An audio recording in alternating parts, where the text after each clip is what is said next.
Mr. Speaker, ladies and gentlemen, if you don't stand for something, you fall for anything and everything that comes your way.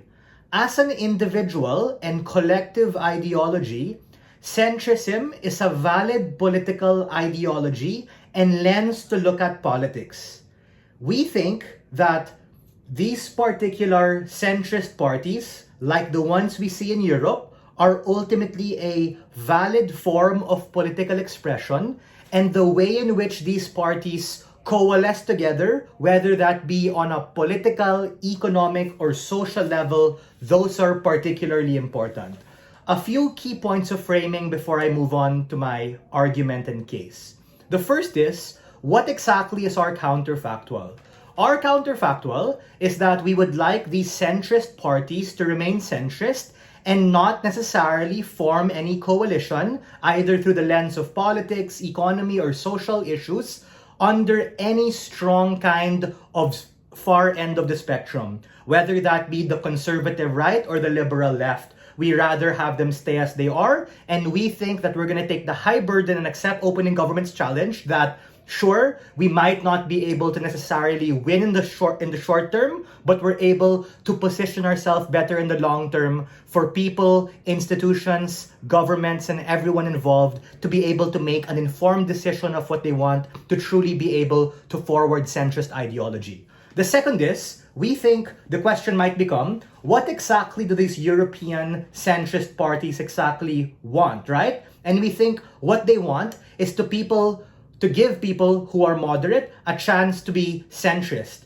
This looks like a more balanced kind of view on particularly different social issues like economic policy, women's rights, the environment, etc. Or B, completely valid to not take a stance at all. These things can be labeled as to be determined, or let's wait and see how these things unfold on the European domestic level as well as on the international arena. We think that these are essentially the underpinnings of valid centrist ideology.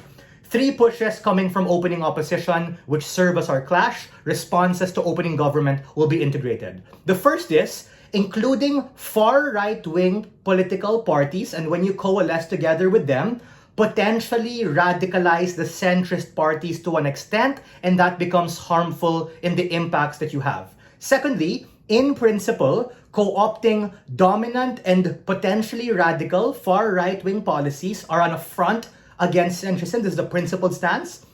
And thirdly, this leads to a more limited overton window and capacity for moderates and people to exercise their choice and agency when they participate in party politics or find their role in the coalition, whatever they want to do.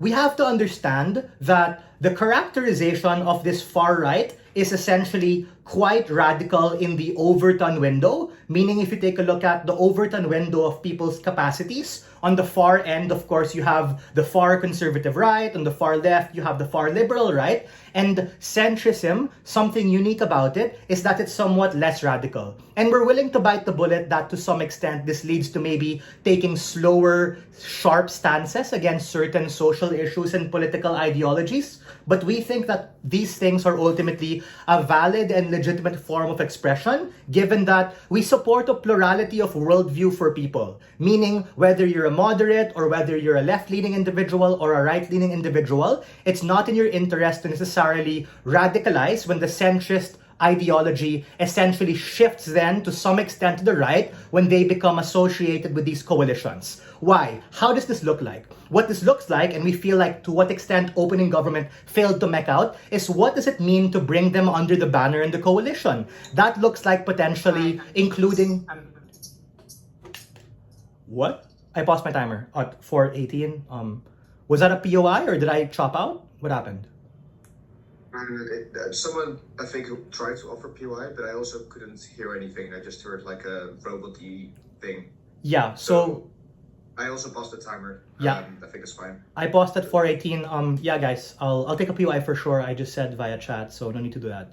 All right, continuing again. Also, just to double check, because Shayar is currently, like, I think, unmuted or not connected to the audio. So let me just send a message in the personal chat to him to see if he's okay. Sure, no worries.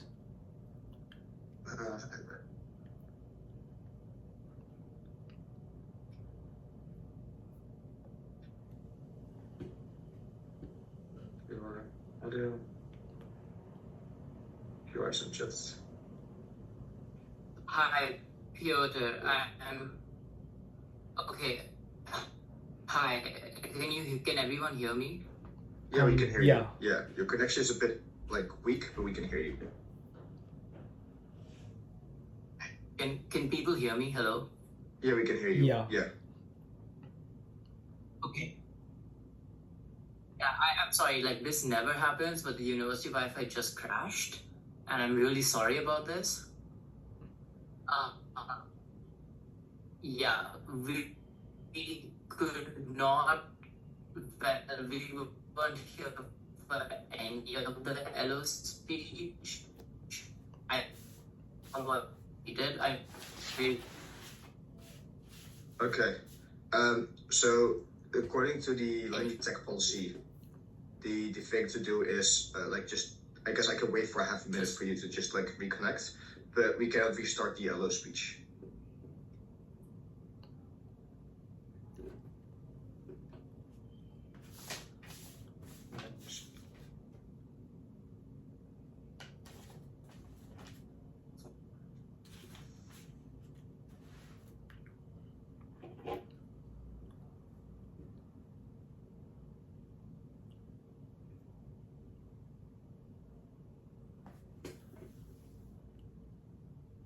Okay, so I'll start a separate timer for this, give you 30 seconds to reconnect, and then the LO can continue. No, Piotr, we're happy to start now. I mean, we're connected now. Like, I think my hotspot. Okay. Yeah. So we can start now. Yep. Okay, great. Then we can start now. So I'll take the floor. I have it 4:18. No worries. All good. Hope things are better. Starting on the self count of 3, 2, 1. What exactly does this look like when you adopt these right-wing ideas under your coalition? It looks like, but it's not limited to: A, taking money from these individuals; B, allowing these far-right figureheads to be able to run under your banner and influence your social ideologies; and number 3, certain strategic concessions to the far-right movement, given that you're centrist. That is to say, you might give up certain positions on important things that affect women, affect the economy, or affect politics. Why is that particularly harmful? That's particularly harmful because it becomes an affront of what centrism stands for, and the point in which you genuflect to their ideology, you literally become Conservative Party Part 2, or at best, you become moderately conservative, which we think already exists within the range and spectrum of the far-right movement that also has its own sphere and spectrum of how things operate and ultimately allow people those capacities. Before I move on, I'll POI whoever said the POI earlier. People will be more radical symmetrically because the popularity of right wing, not because of cooperation. Uniquely in the Gulf, when there is allies, there is more discussion. By your open the window, we make the extreme policy to be more moderate and voice the backlash.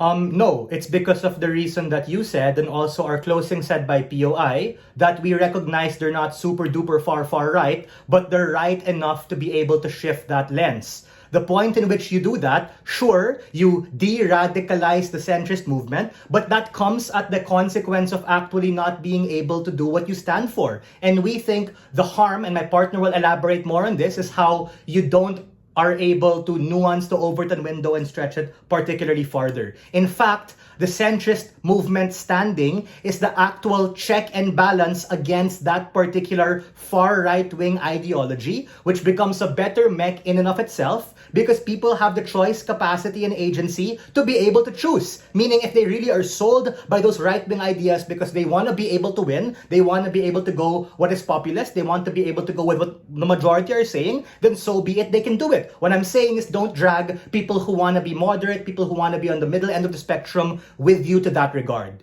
Yes, we agree that the far end of any spectrum is radicalized, but the solution to that literally is centrism, gang, when you're literally able to ascribe what you want somehow in the middle and be able to arbitrate what you want depending on what social issue. So we flip that mechanism and we tell you that the better form of discourse and radicalization actually happens when you have a choice and capacity to choose and not have to go within what's far right or far left. What have we told you on our side? We told you how this actually becomes a choice, an agency for people to be able to choose what they want, and it's a worse idea when you try and co-opt them, even if you have a better shot at winning. We are very proud to oppose.